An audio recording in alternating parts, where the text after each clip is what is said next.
high levels of pressure. There's going to be lots of pressure this weekend. And what I'm really talking about is the high pressure that's going on around Australia at the moment. And we're going to have 31 degrees this weekend here in Sydney. And it's going to be a glorious weekend for weather as we hit spring in Australia. Hi there, my name's Mark Smith. I am Group Managing Director of People to People in Australia and the UK.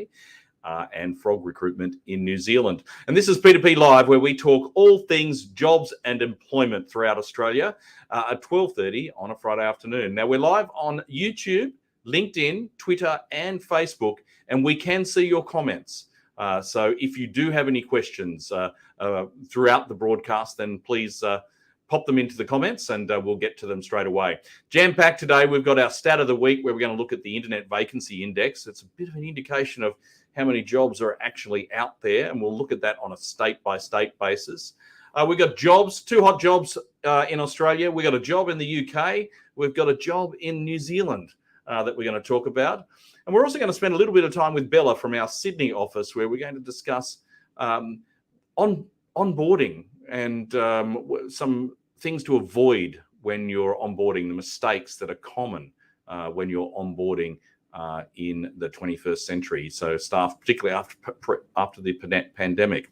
So, and finally, we've got last week's Twitter poll where we asked how much people are using AI in their workplace. Some interesting results there. So a lot to get through. Let's start with the stat of the week.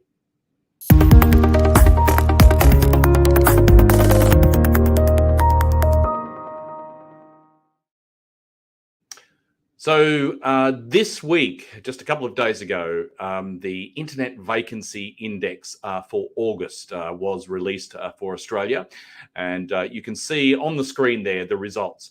There's a lot of red going on. So year on year, we've seen a decline in advertisements across the country, except in the Northern Territory, where they're up 10%. So in New South Wales, down 7%. Victoria down 10. Victoria is not the worst, though, in terms of the percentage decline year on year. That title is led by Tasmania. Those states that are sort of holding their ground are places like Queensland, just down 0.6% year on year. I went to an event that we had in Queensland, a networking event that People to People holds in Queensland. And there we talked a lot about the net migration to Brisbane and the southeast generally. So there's plenty of work and lots of people moving to the southeast in Brisbane specifically at the moment. And WA down 3.9%, although chatting to our manager in WA yesterday, it is seems to be holding there. So month-on-month performance, it might be a general indicator of what's actually happening around the country now. You can see South Australia down 3.1%, Tasmania down 4.1%. New South Wales is holding. So the decline from last year is not replicated on a month-on-month basis for August. And I would suggest our anecdotal experience in New South Wales is definitely that. So a mixed bag. I would suggest that the market is okay. It is certainly down from the peaks of last year, but we're not crashing anytime soon. And I don't think we're going to see a major uptick in unemployment if you use the Internet Vacancy Index as a guide. So that's this week's Stat of the Week.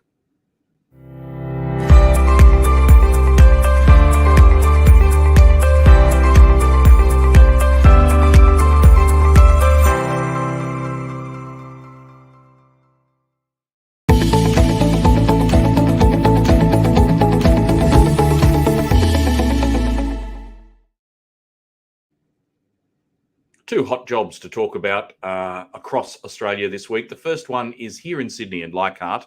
It's a temp job. It's an assistant accounting role paying $40 to $42 an hour, where you'll be doing reconciliations, managing the cash and prepayments, debtors reporting, some credit control, as well as other reporting. You need to have 2+ years experience, ideally in accounts receivable or debtors, and some accounts payable experience.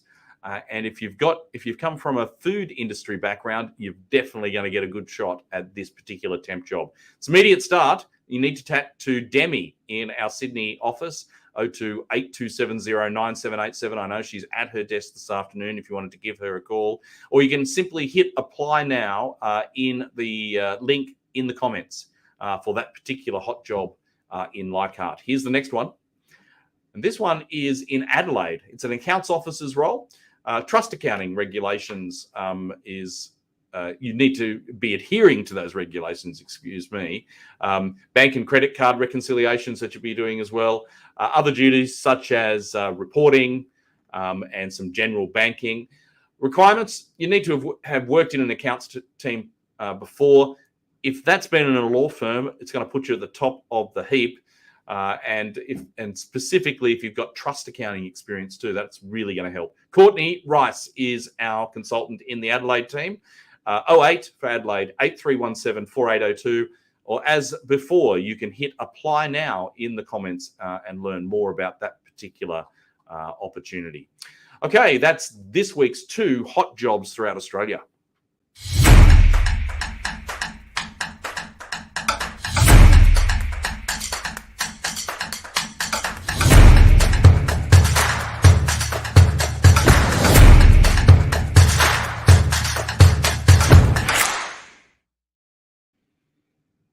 Why just work in Australia? You could work in London.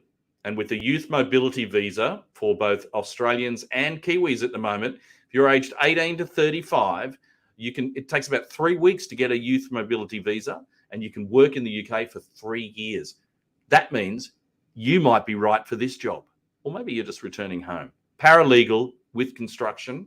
So working with this particular law firm, doing some developing case strategies, arguments, legal documentation, but specifically around construction-related matters. The requirements here, you've got to have a degree in or a paralegal certificate. Demonstrated paralegal experience in construction litigation is going to put you at the top of the heap. Hannah Scanlon is the consultant you need to chat to in our London office. hannah.scanlon@people2people.co.uk to learn more about that particular opportunity. Maybe the UK is not your place, and maybe it's more New Zealand. And here is a job that we've got from our partner organisation, Frog Recruitment, across the ditch in New Zealand. It's a video. Let's roll the tape.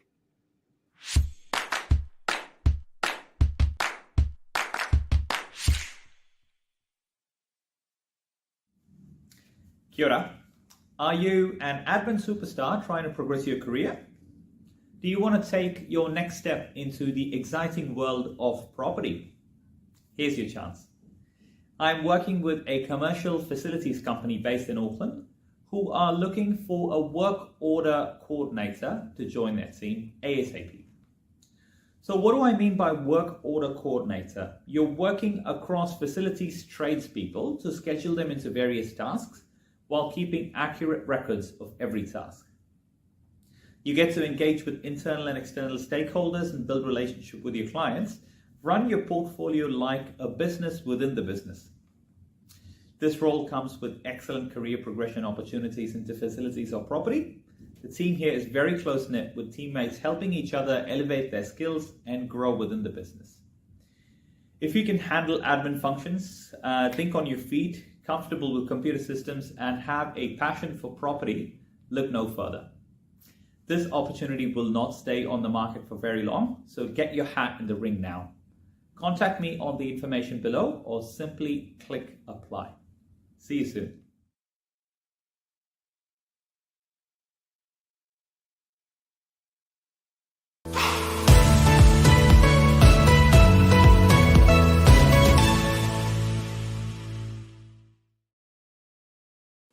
Now, a lot of people think that once you make the offer, the person has accepted the job, that the work is done. Well, it's not, and there are a lot of mistakes that are made when you're onboarding. And so I thought I'd have a quick chat to Bella from our Sydney office, and Bella's got a few tips for people about these mistakes. Tell us more. Thanks, Mark. Effective onboarding is crucial for new employee integration and long-term success within a company. Employers often make critical mistakes that can impact a new staff member's productivity and their morale. People2People conducted a poll asking job seekers what they would consider to be a bad onboarding experience when joining a new company, and these were the results. So firstly was a lack of orientation. So new hires need to ensure they have a comprehensive introduction to a company's culture, their policies, procedures, and their job responsibilities. Without this, often a staff member can feel lost and unprepared in their new role. Second was poor communication. So employees need to make sure that they're setting clear expectations, timelines, and maintaining an open line of communication. This will prevent any confusion or frustration for a new staff member. Things like regular check-ins, and open lines of communication can help address any questions or concerns that a new staff member might have. And thirdly was a rushed onboarding process. So onboarding a staff member too quickly or rushing this process can overwhelm them, and this can lead to future mistakes. A structured onboarding timeline is essential to allow a new employee to acclimate to their new role. Yeah, it definitely gives people a lot of comfort, doesn't it? Even just a list of this is what's going to happen when you get there on your first day. What about general advice? Have you got any general advice for people of course. in their onboarding? Yeah, for sure. In general, employees need to recognise that the onboarding period is really not a one-size-fits-all process. Customising the onboarding experience to each employee's background and their needs is really important in ensuring a staff member feels like they belong in their new team. Yeah, fantastic. All right. Well, Bella, I know I'll let you go because the weather is just too good outside at the moment. And it's going to be a good weekend. So enjoy yours, and hopefully we'll see you again on P2P Live soon. Right. Let's move on then and have a quick look at this week's social media polls. So last week we said, how much do you rely on automation and AI in your current job? Well, apparently 80% of you said, not at all. I don't really know anything about AI. I don't use it in my job at all. But isn't it interesting? So 12% said, I occasionally use it. Now, if you went back 12 months, I bet you that wasn't anywhere near 12%. I did hear a rumor, though, the other day that ChatGPT, after going gangbusters, that people are sort of backing away from it. I've used it this morning. Have you? It's interesting. 8.4% of you say I depend on it frequently. That's an amazing statistic. Okay, what about this week's poll? We've just heard from Bella about onboarding. Have you had a bad onboarding experience at a new job that led you to be resigning soon after? Did the onboarding experience actually make you want to resign? Yes? No? Hashtag P2P Live Australia. You can find these polls on all of our socials there, LinkedIn, Twitter specifically, at People2People. We'd love to know what your thoughts are and have your say.